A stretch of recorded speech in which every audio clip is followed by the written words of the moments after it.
Hare Krishna, good morning. Good morning, Mother Kim and Mother Lakshmi Priya. Hare Krishna. I'm here with Mother Malini.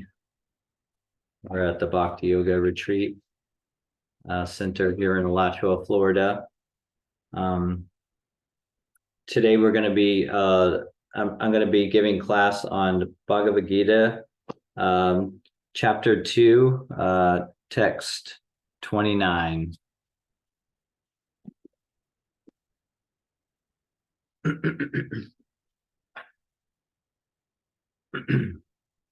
Om Namo Bhagavate Vasudevaya. Om Namo Bhagavate Vasudevaya. Om Namo Bhagavate Vasudevaya. Om Namo Bhagavate Vasudevaya. Om Namo Bhagavate Vasudevaya. Om Bhagavate Vasudevaya. Can you repeat the verse? Oh yes, it's Bhagavad Gita chapter 2, text 29.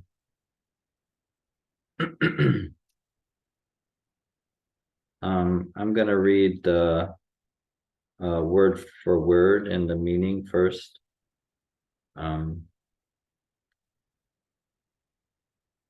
And I haven't practiced any of these folks.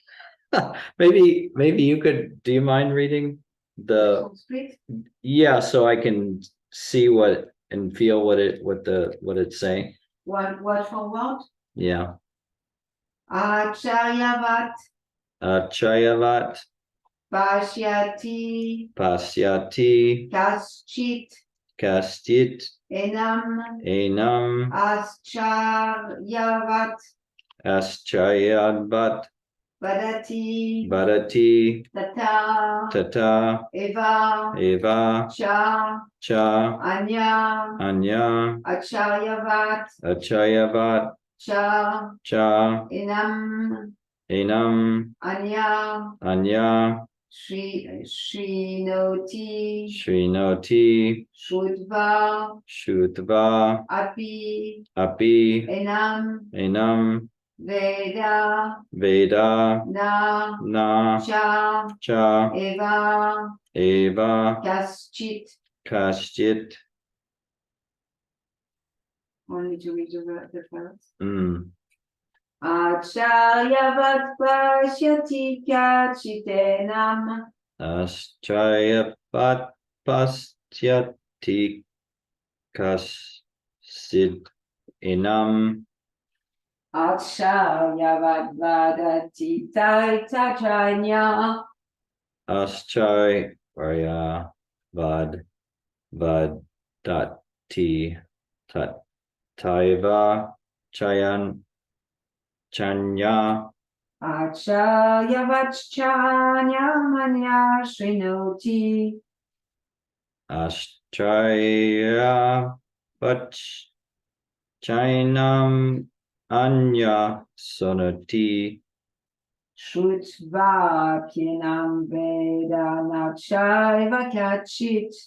Shutta Vainenam Vedanan Chaya Kasyit.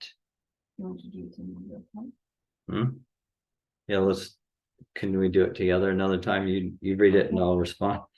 Acharyavat Pashyati Kachitenam. Ascharyavat Pasyati Kasyinam. Acharyavat Vadati Taitvachanyam. Ascharyavat Vadati Tata Iva Chayan. Acharyavat Chanyamanya Srinoti. Ascharyavat Chainam Anya Sonoti. Shrutva Pyenam Vedanachaiva Kachit. Shuttai Benam Vedana Chaya Kashit. Acharyavat pashyati kachitenam. Achayavat pasyati kasit inam. Acharyavat vadati taitava. Taitava chanya. Achayavad vadati tata aiva chanya. Acharyavat chanya manya shinoti. Achayavat chainam anya sonoti. Shudva pienam veda nachaiva kachit. Sudnan panemam vedanan chayavat kashit. That's kind of difficult. It's a very difficult verse. I'm Yeah. going to read word for word and definition now. Chayavat, Acharyavat, amazing. amazing. Pasyanti, Pashyati, see. see. Kasyat, Kaschit, some. some. Enam, Inam, the soul. this soul. Astrayavat, Acharyavat, amazing. amazing. Vadati, Vadati, speak. speak. Tata, Tata, there. there. Eva, Eva, certainly. certainly. Cha, Cha, also. also. Anya, Anya, others. others. Astrayavat, Acharyavat, similarly amazing. similarly amazing. Cha, Cha, also. also. Enam, Enam, this soul. this soul. Anya, Anya, others. others. Shuniti, Shrinoti, here. here. Shriyava, Shutva, having heard. having heard. Api, Api, even. even. Enam, Inam, this soul. this soul. Veda, Veda, do you know? do know. Na, Na, never. never. Cha, Cha, and. and. Eva, Eva, certainly. certainly. Kastyat, Kaschit, anyone. anyone. Translation. Some look on the soul as amazing. Some describe him as amazing.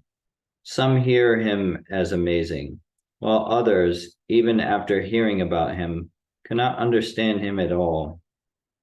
Purport by His Divine Grace, A.C. Bhaktivedanta Swami Prabhupada. Since Gita Panishad, is that how you say that? Gita Upanishad, it's the Bhagavad Gita. Oh, since Gita Upanishad is largely based on the principles of the Upanishads, it is not surprising to also find this passage in Katha Upanishad. Can you read that one? I can. Mm. Shravanayapi Bahubir Yonalabhya Shrinvantopi Bahavo Yana Vidyu Achayo Vakta Kushalo Shalabda Achayo Yatta Kushala Nushista. The fact that the atomic soul is within the body of a gigantic animal, in the body of a gigantic banyan tree, and also in the microbe germs,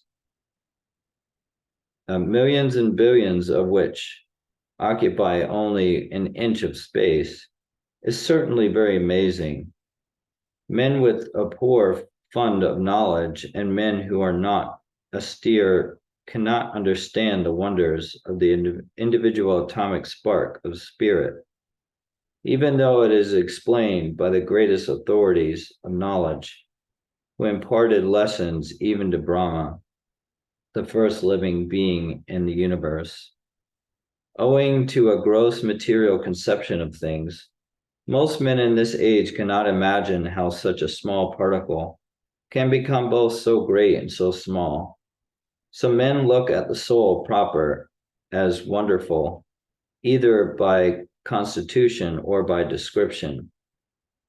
Illusioned by the material energy, people are so engrossed in subject matter for sense gratification that they have very little time to understand the question of self-understanding, even though it is a fact that without this self-understanding, all activities result in ultimate defeat in the struggle for existence.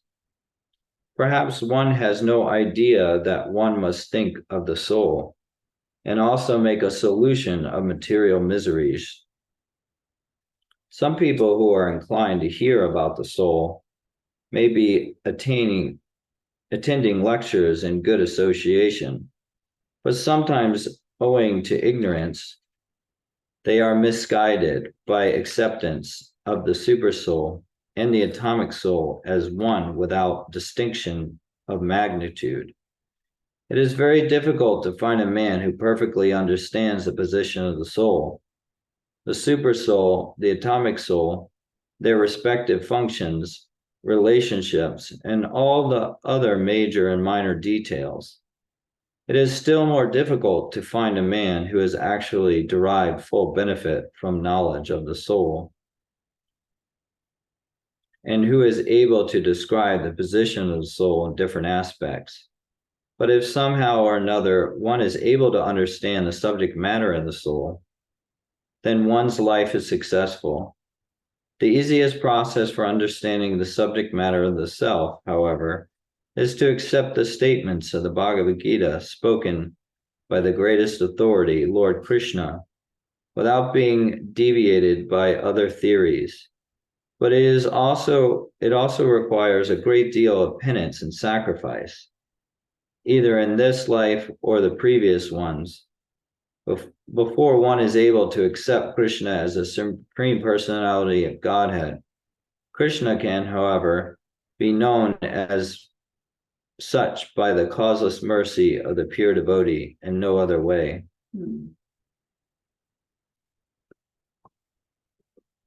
Namo Vishnu Padaya Krishna Prasthaya Bhutale Shimate Bhaktivedanta Swamiti Namane. Namaste Saraswati Devi Gaurvani Pacharini Nivrashesha Srimavadi Pastyati Desha Tarni. Good morning, Hare Krishna. So it's kind of, I can't really see it unless I take these off, but I need them to look up close. So yeah, it's kind of interesting that I kind of went to this verse. I was actually going to speak on a topic that you kind of touched in on yesterday, but later on that evening, I just completely, I got disconnected from it, and Damayanti suggested this verse. I was like sitting down, flipping through. I'm like, okay, what do I want to talk about? I felt like Krishna was, kind of giving me a curveball, and because I had like been focused on a different subject matter for a few days, and then okay, now all of a sudden that's gone out of my memory and my focus, and I didn't feel connected to it in the moment. And so Damayanti was kind of connecting to what I've been kind of speaking to recently, which is the qualities of the spirit. And I'm involved in a men's organization, and in that organization, they are presenting this idea that we are something beyond the body, and that something has qualities. But that's good, yeah. But there isn't like any clear, concrete definition. And so it's a little bit like, what are we talking about here? So they mention like, certain qualities like, love and kindness and courageousness, forgiveness, acceptance, compassion, like joyfulness, blissfulness, powerful, knowledgeable, peaceful, truthful. So there's these like, opulent qualities that they're describing as like, this is who we are at the core, beyond the body, but beyond our conditioning. They're really, going a direction that's like, I guess it's like, it's a big part of like personal growth, this idea that, that we are something, we have abilities beyond our mental conception or our idea of ourselves, or our perspectives of who we are. And we have access to energy and power and knowledge beyond our reasoning or ourselves. So this is what they're presenting to men. And then we see this other places too. I'm not sure if everybody here, it looks like everybody here has been to Savatov seminars.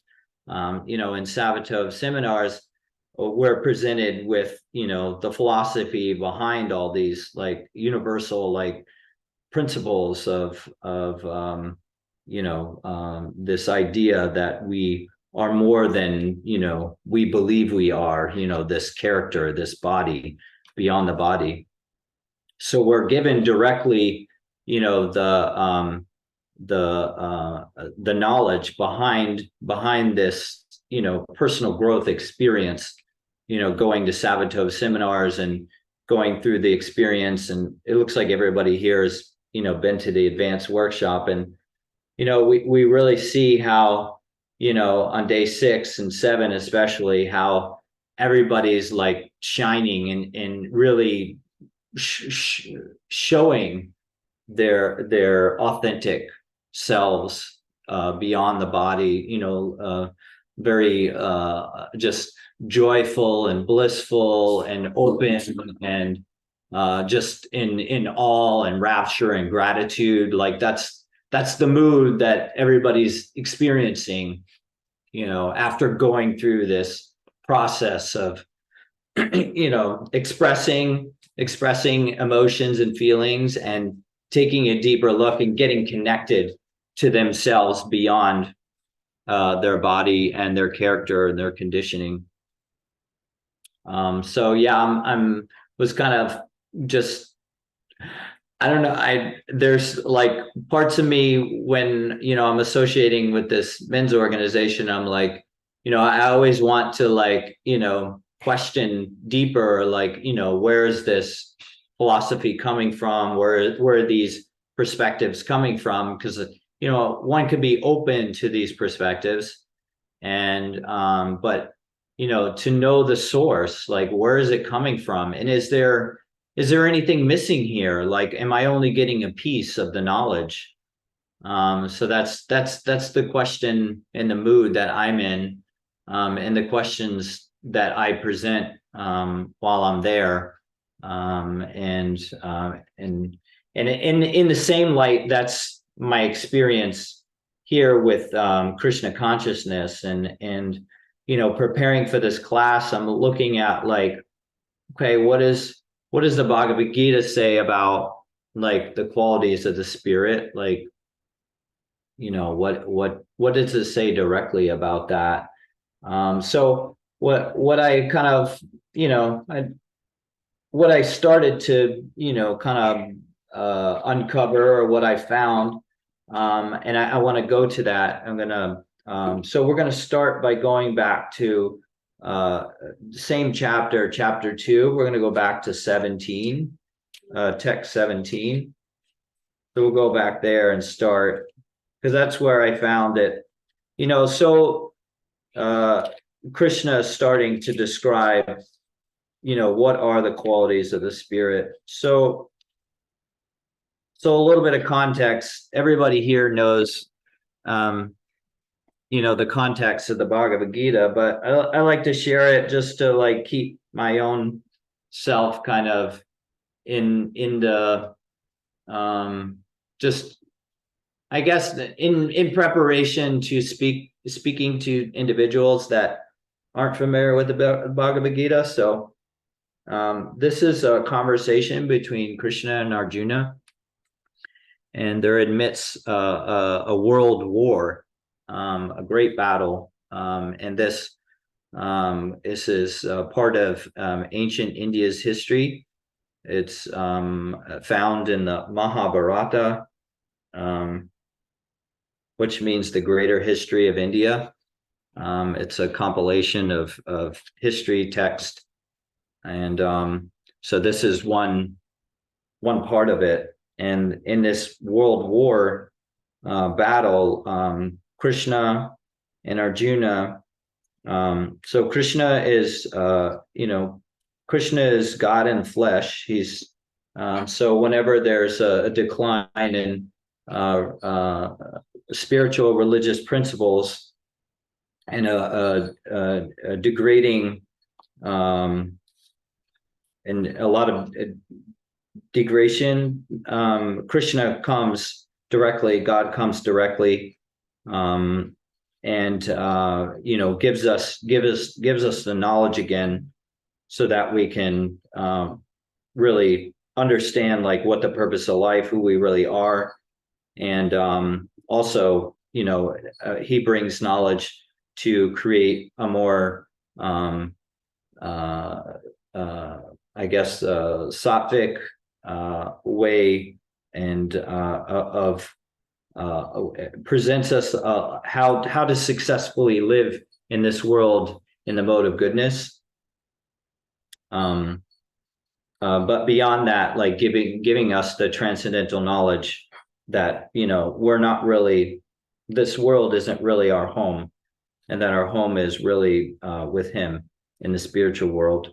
So he's in a conversation. He came in this particular time. It's like 5,000 years ago, and he's in a conversation with his dear friend Arjuna, and he's feeling conflicted. He's in this battle, and on both sides, there's his kinship, his family, his dear friends, his seniors, and that taught him how to fight, and there's so many loved ones on both sides. So he's really bewildered of what to do, and do I fight? Do I not fight? Do I go off into the wilderness, and do I go there and meditate and pray?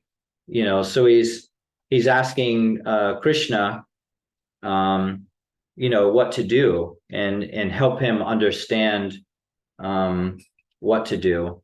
And so Krishna is giving him guidance on and presenting to him this knowledge, so that he can understand who he is, what his relationship to God is, and then also what this life is really about, what this world is really about.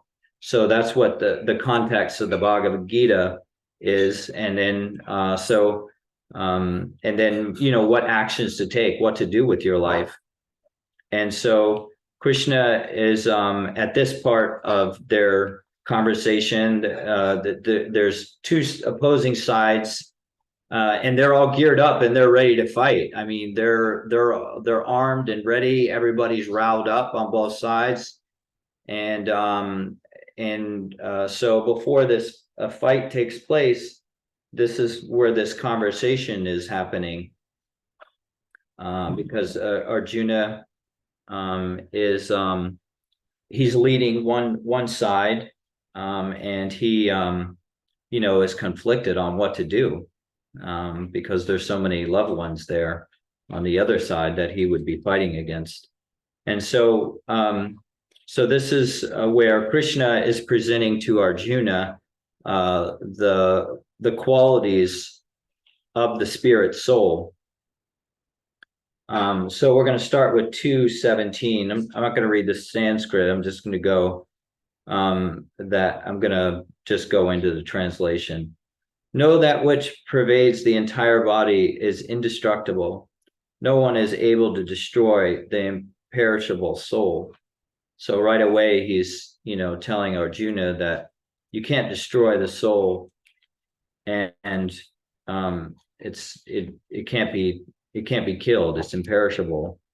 So right away he's presenting this idea that you're not fighting against your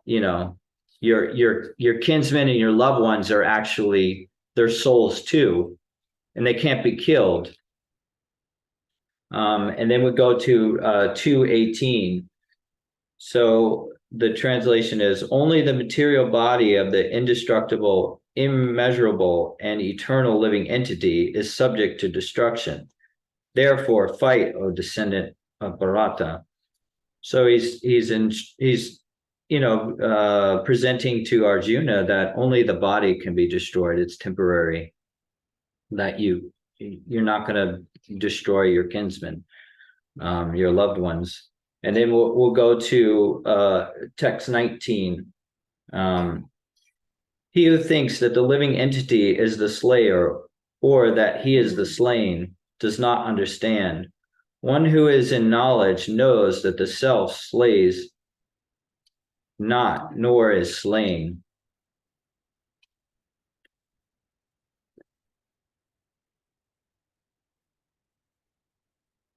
And we're just going to keep going through each of the verses that I in this chapter, all the way up to the one that we just read. So text 20. For the soul there is never birth or death, nor having once been does he ever cease to be. He is unborn, eternal, everlasting, ever existing, undying, and primeval. He is not slain when the body is slain. So the spirit is eternal. And then text 21, no, 21 doesn't, I don't think it has, I think it's a repeat. O Partha, how can a person who knows that the soul is indestructible, unborn, eternal, and immutable kill anyone or cause anyone to kill? The Krishna is asking Arjuna that question to help him kind of think deeper about like what he's presenting to him, this perspective, or the truth, is what Krishna is presenting him. And then we go to 22.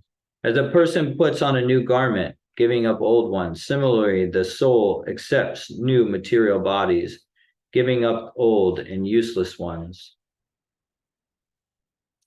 Krishna is expressing that, everyone that will be killed will get a new body, whether it's material or spiritual, though they're going to get a new body. And then 24, the soul can never be cut into pieces by any weapon, nor can he be burned by fire or moistened by water or withered by the wind. And then into 25, this individual soul is unbreakable and insoluble and can neither be burned or dried. He is everlasting, all-pervading, unchangeable, immovable, and eternally the same.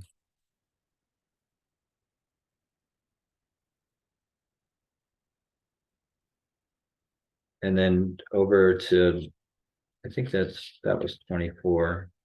Yeah. And then 25, it is said that the soul is invisible, inconceivable, immutable, and unchangeable. Knowing this, you should not grieve for the body.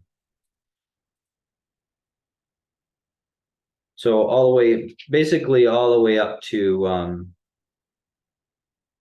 29, Krishna is giving from where he started in 2:17 to 2:29. Krishna is giving like descriptions of the soul.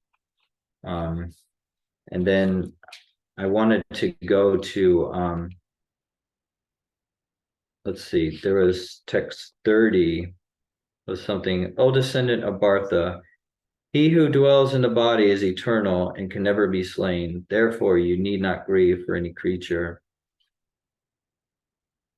And then I found this verse, it's chapter 15, text 7.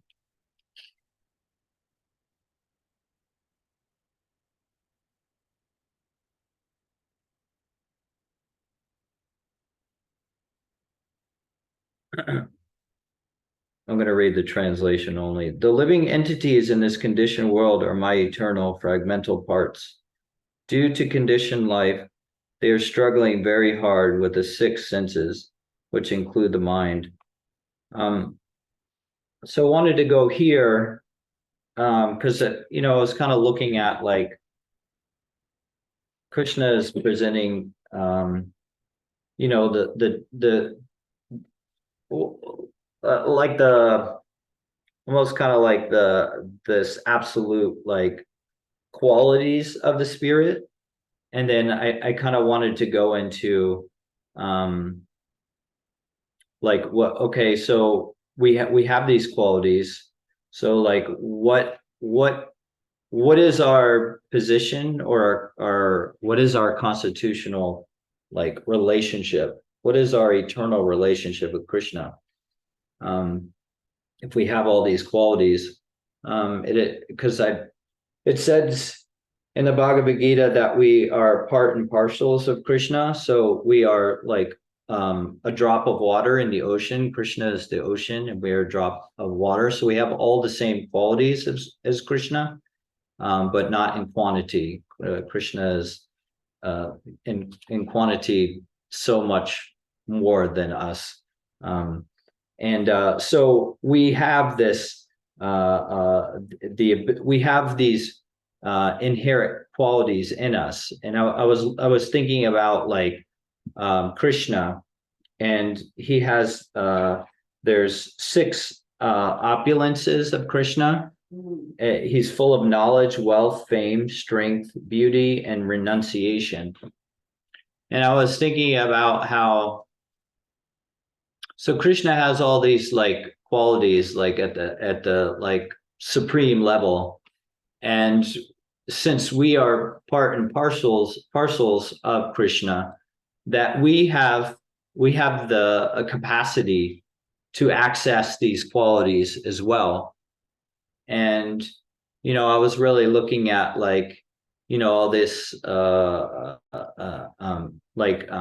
individuals like that pursue these qualities, and some really are able to really connect and access like wealth. Some individuals, they learn how to become extremely wealthy, and some some individuals, they endeavor to become famous, and so they're accessing these qualities within themselves. I'm not saying always, but a lot of the times, these individuals aren't really understanding, where these qualities come from, and how they're even able to like, access them and like embody them, these qualities. And I'm just looking at like how like without like real knowledge of like who we are, what this life is all about, what qualities, what is the inherent qualities of the spirit, and what are those qualities relationship with God or Krishna. And seeing that, like I guess coming to a place in being presented this knowledge where you didn't have knowledge before. Looking at like my own life, and feeling like there was a time when I felt like I was disconnected from God or Krishna, and looking at like this, having knowledge or a new perspective come into my life where it's not even possible to be disconnected from God or Krishna. It's just an illusion. So I guess I'm looking at like my own life, my own experiences of how, receiving knowledge, it completely changes my whole experience, and how I even like see life or experience life. Another example is like feeling like this idea that I'm independently doing something. So this receiving the knowledge that it's not even possible for me to independently do something on my own, it, due to the fact that I don't, this body is not mine. I don't own this body. This the resources of the earth is not mine. There's nothing that's really mine. Um, we are given this knowledge that that Krishna is he's the Purusha, he's the enjoyer, and we're Prakriti. How do you say that? Prakriti. We're Prakriti. We're the enjoyed.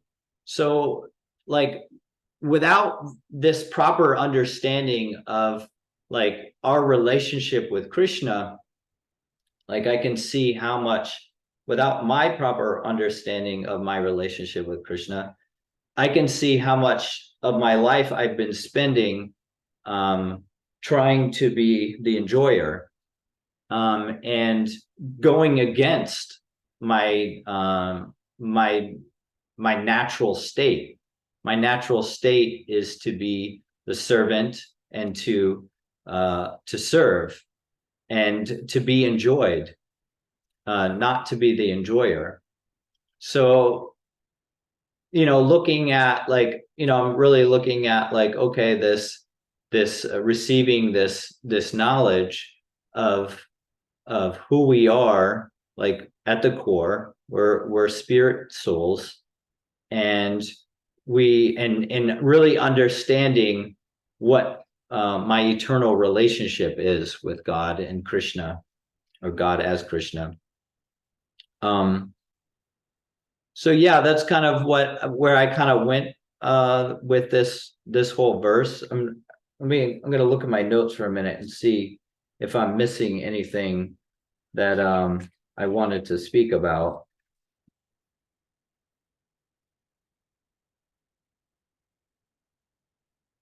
Yeah, I think I've covered everything. I did want to touch base on like, so there's an inherent quality of the soul, which is to serve. So it's like, what are we serving? Are we serving our senses?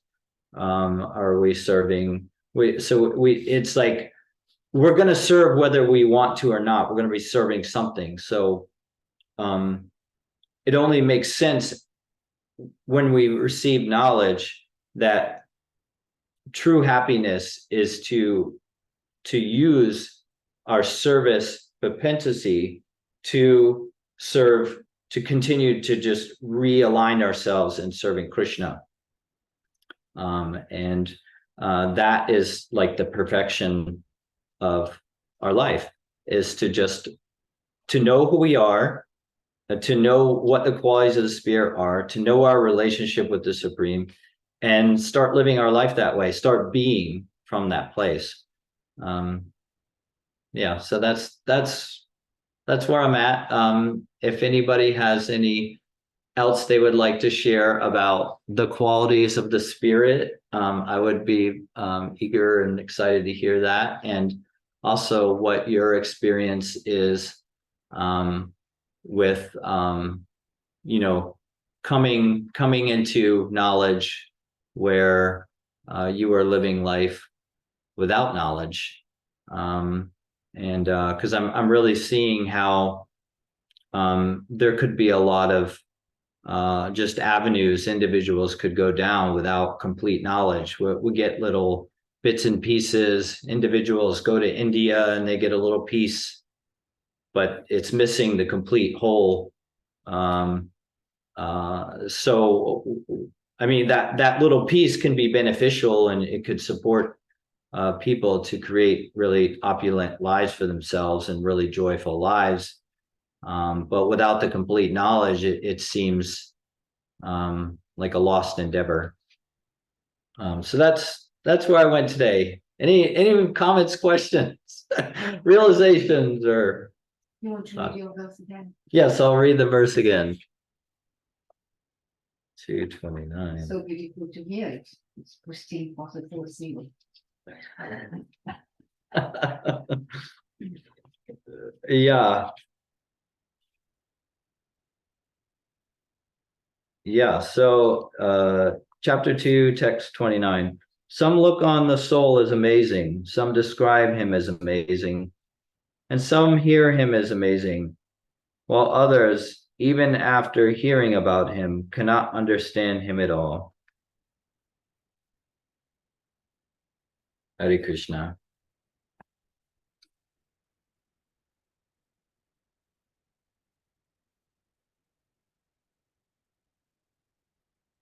I have a question. Okay. You don't need to jump in. Okay.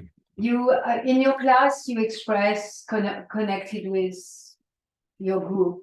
Mm. That's okay. So there is those quality, six opulence, beauty, fame, intelligence, power, all that. And you said, and some human being may cultivate wealth, for example, or fame. Mm. So I'm not sure what you mean by that, because is cultivating wealth something that's happened externally, or cultivating fame something that's happened externally? Is really a internal quality, and also where is karma involved with all that? Mm.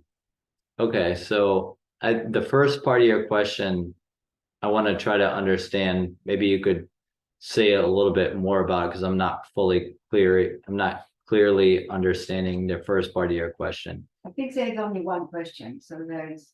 Oh, okay. Yeah. It's just when you were expressing about the qualities, Mm. you said, like some people put a lot of endeavor to Acquire wealth. to acquire wealth. I mean, you present it as a quality of being wealthy. So Mm. there's a distinction there. Yeah. And they say, okay, well, okay, but is that true? Like, where does karma take place in that? Mm. Oh, like how does karma play a role in them? My understanding is that individuals, like, they have based on their karma, they have the capacity to acquire, let's say, wealth. They have the karmic capacity to acquire wealth, but they can still, like, be in the way of allowing that karma, that good karma, to come into their. That's my understanding. like that, it's like. So it's not a quality of the soul, it's a result of karma. Well, I mean, I think it's both. Couldn't it be? My understanding is that it's both. Every soul is wealthy. Well, every soul has that. They have that quality of Krishna. If we're all part and parcel of Krishna, so we have to have some tinge of it. I mean, even if it's not like a really it's not like obviously being shown. Yeah, we have the quality of being wealthy. Yeah. Will be the quality of being wealthy manifest by receiving wealth. It's like two conversations. Because we are wealthy. We have our entire universe given by our Father. Yeah. To help us, we are very wealthy. But then there is a manifestation of external wealth, which are connected not necessarily with the quality of the soul, but connected with karmic reaction. And it's automatic. Karmic reaction is like a machine. Yeah. Well, I mean, we cannot change our karma, positive or negative, unless we come to Krishna. Yeah. I guess I'm trying to understand. Well, help me understand. Like, let's say the difference between, like, someone who acquires wealth without any endeavor that would obviously look like karma, like, they didn't do anything. Yeah. Their grandfather died or whatever. To see that it's karma. Right. Whereas like an individual that's like, they're going to school, they have a vision, like I want to be a millionaire or a billionaire or whatever. So they go to school. This is still like karma. They're doing austerity. So they're learning everything they need to learn in order to get themselves in a position to make the money that they want to make. They're like fixed on that. So there's that, like, and that can easily be seen as karma as well. It is, yeah. Yeah.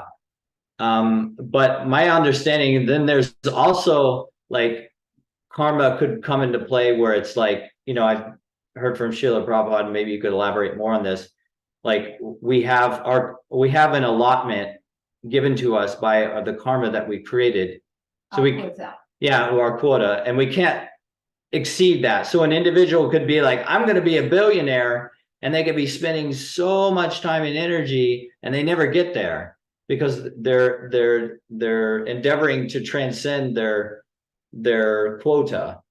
Like I'm not talking about individuals like in Krishna consciousness, like how Srila Prabhupada created. He wasn't focused, I'm going to make billions of dollars. No, he was just, I'm serving Krishna and billions of dollars came. So that there's a different consciousness there. I guess I'm thinking about individuals that have karma from their past life and they have an allotment, but they're trying to exceed that allotment and they never get anywhere. They don't get anywhere. Yeah. So, I'm just kind of like, okay, well, and at the same time, there's individuals that have an allotment that's way further than where they're at. They're whatever they're doing or however they're showing up is getting in the way of receiving that opulent karma that could be coming into their life. That's also karma. Yeah. Oh, them getting in the way is the karma. Okay, yes, I see. Yeah. So that's the yeah.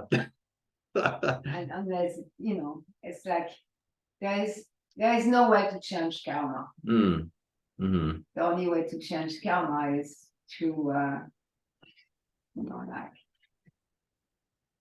be in our hands, which Srila Prabhupada said, we clap our hand in front of the deities, we change our karma. Change our Krishna. Okay, yes. And we can, what we can do is free ourselves from sinful activities in this life to stop the cycle of creating more sinful activity and more karma. But then we also create good karma, which doesn't deliver us from the cycle of birth and death. Yeah, does that make sense? Yeah. Yeah. Thank you for that exploration deeper. Nice. Yeah. Because no matter what I do, if I'm not supposed to be famous, I'm not going to be famous. Yeah. It's nothing to do with that cultivating a quality of myself, of fame. Even so, the fame quality is part of me. That's true. That's the quality of the soul.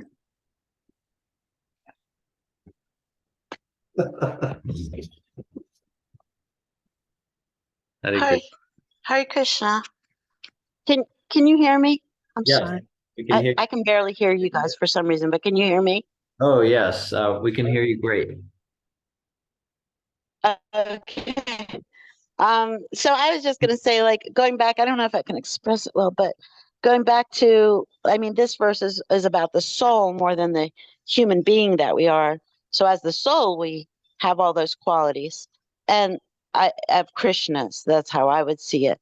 And as the human, we're covered over by so many things, and a lot of those qualities aren't showing through whatsoever. But the thing that interests me on that whole subject is like being raised Christian, you always hear man is made in God's image.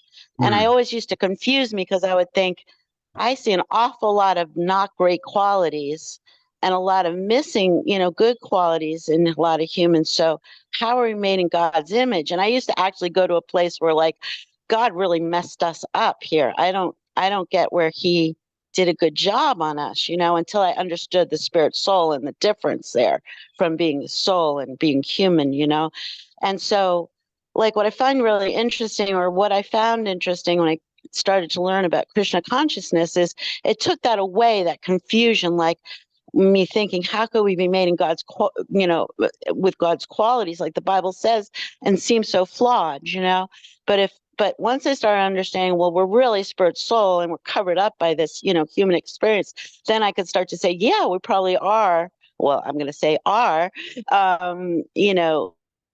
made in God's qualities. So that disconnect that was so hard for me for a huge amount of my life, it came together when I started to understand that as a spirit soul, we do have God's qualities, So I don't know.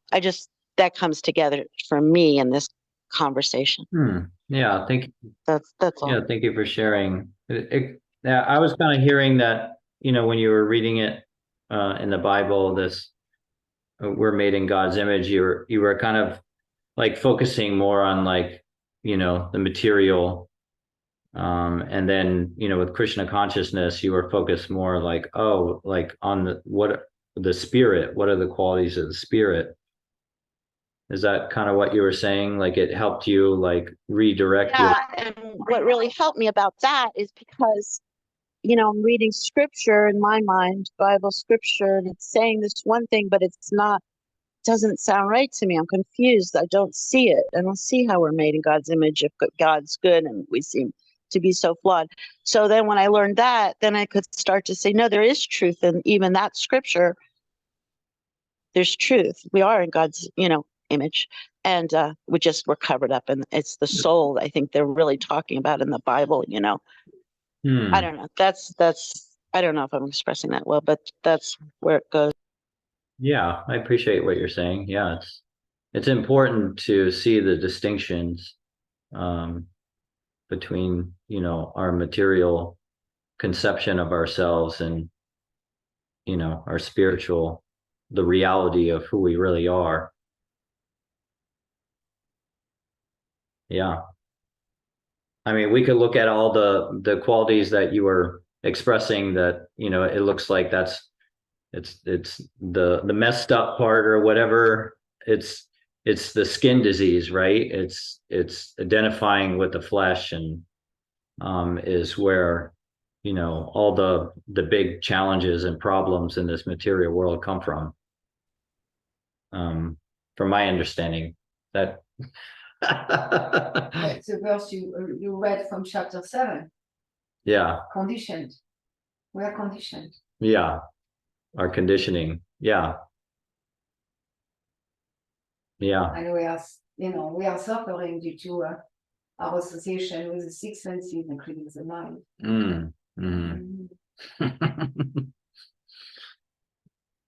Yeah. And we create so much evil. So much evil, Kim. In human beings, so much more evil in human beings than animals' kingdom. And animal kingdom is not tender. Yes. Yeah. Yeah.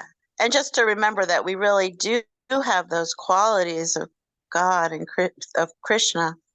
But they're just, we have to unbury them, from deep in there. Yeah. Yeah. And then going into like transcending duology, this idea of like good and bad, right or wrong, like, if Krishna is the absolute, then everything emanates from him. So we may in our lives have judgment of, what should be or shouldn't be happening or shouldn't exist. Like for a long time, I was like, rejecting demoniac entities, these subtle body entities, like, not really feeling like they should exist or they should play a role in life. But, Krishna is sanctioning everything and everything is coming from Krishna, all the qualities that we're experiencing here and everything we're experiencing here. So like suspending my judgment of like, what should be happening or shouldn't be happening.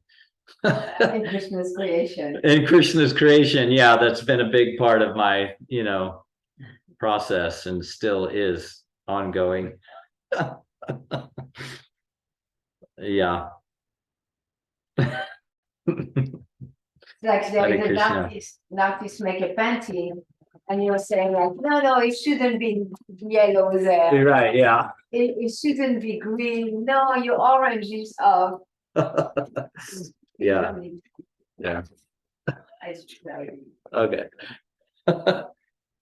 Yeah. Hare Krishna. Anybody else have a question, comment?